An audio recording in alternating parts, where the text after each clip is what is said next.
생각해보면 김건희 특검의 가장 큰 양평고속도로와 관련해서는 뭐 무슨 그 공무원 그 이제 예. 사망한 사건 뭐 예. 이런 등등으로 그 키가 확 틀어진 느낌이 나는데 맞습니다. 핵심은 이 병산리 네. 땅이다. 예. 병산리 땅에 뭘 지으려고 했었고 그와 관련해서 증거인멸은 다 했겠지만 포렌식하면 또 다 압수수색 경험이 있잖아요. 다 나오잖아요.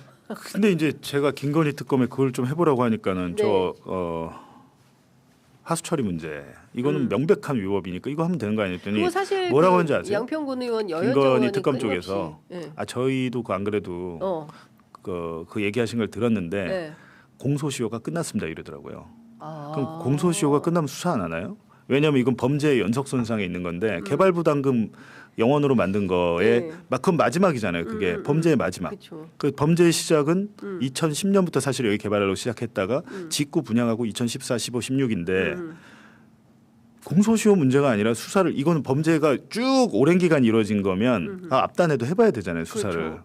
근데 그 이해가 안 가네요. 네. 그래갖고 공소시효 끝났다고 하는데 제가 좀 걱정이 뭐냐면 당시에 이 공흥리 아파트 수사하던 분들 중에 일부가 네.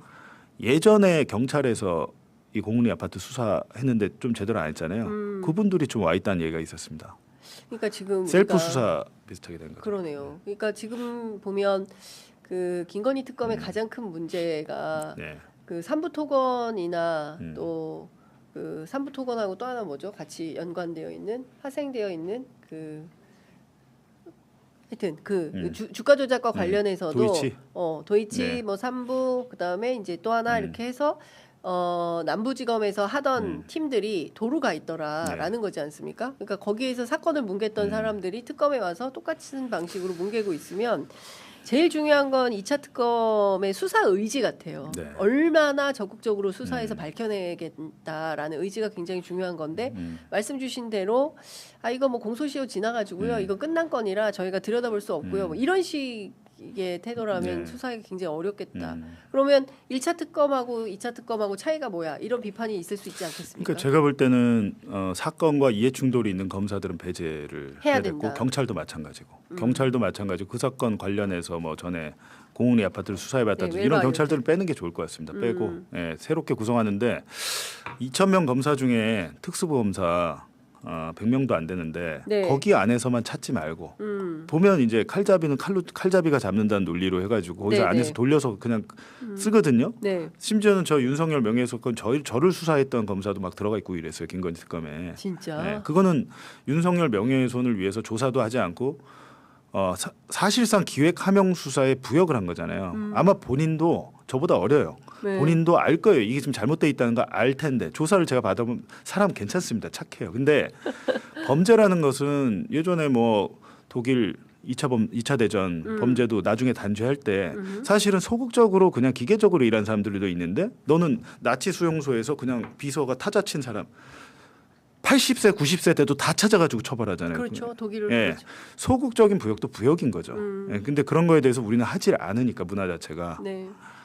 이번에 2차 특검 할 때는 그 100명 말고 특수검사 다 빼고 형사부에서 찾으면 됩니다. 열심히 잘하는 사람들이 있어요. 그러니까 참 저는 그게 아이러니한 건데 그래도 뭐 원래 했던 수사팀이 와야 수사의 전문성이 있고 그 사람들이 와야 수사가 네. 잘 되라고 하지만 그 사람들이 1차 특검에 파견돼서 한 거라고는 상복 시위 그다음에 항명하면서 입장문 내고 검찰로 돌아가겠다 그렇죠. 이런 거 한 거 아니겠어요?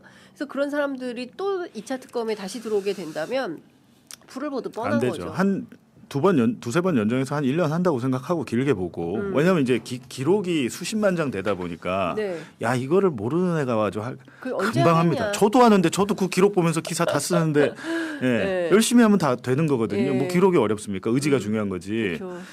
그리고 김규현 변호사 이런 친구들 못 못 넣죠. 하나요? 왜냐하면 네. 정당 그러니까 배속돼 그걸 있던 정당을 사람은 그냥 내가 탈당을 해서 아니, 들어가면 그게 1년 전 뭐 한 이렇게 돼 번이라도 있잖아요. 입당 경력이 있으면 안 그게 되는 저는 전 굉장히 조금 이상한 리스크. 굉장히 이 풀을 네, 인재 좁게. 풀을 좁게 만드는 거예요. 예. 김규현 검사 출신에 예. 저 들어가서 하면 잘할 텐데. 수사 의지도 예, 있겠다. 예. 근데 그런 특검법의 뭐 여러 가지 공정성과 또 경우에 따라서는 정치적 시비에 휘말릴 수 있기 때문에 네. 엄격하게 규정을 둔 것 같은데요.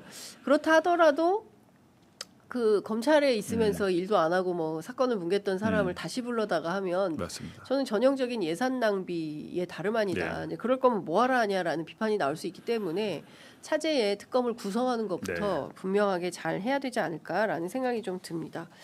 그러면 재판은 저 봉지욱 기자 재판은 다 길이 또 잡혔어요? 압수수색 재판 계속 받고 있는 거예요? 저는 앞으로 한 이 정권 내에서 안 끝날 것 같고요. 일단 진짜 안 끝날 것 같고 뭐 증인이 워낙 많아서 제가 재판 받는 걸 잊어버려요. 두 달에 막 한 달에 한 번, 두 달에 한 번 이렇게 하니까 저도 잊어버리고 이제 법정에 가서 4-5시간 앉아 있으면 아 내가 피고인이구나 이런 생각이 들죠. 그래서 뭐 저는 그 걱정은 하진 않는데 하여튼 올해 일단은 당장의 직위원 재판부가 어떻게 판결을 할지 그리고 16일에는 지금 체포방해 특수공무집행방해 그 백대현 부장판사가 또 하잖아요.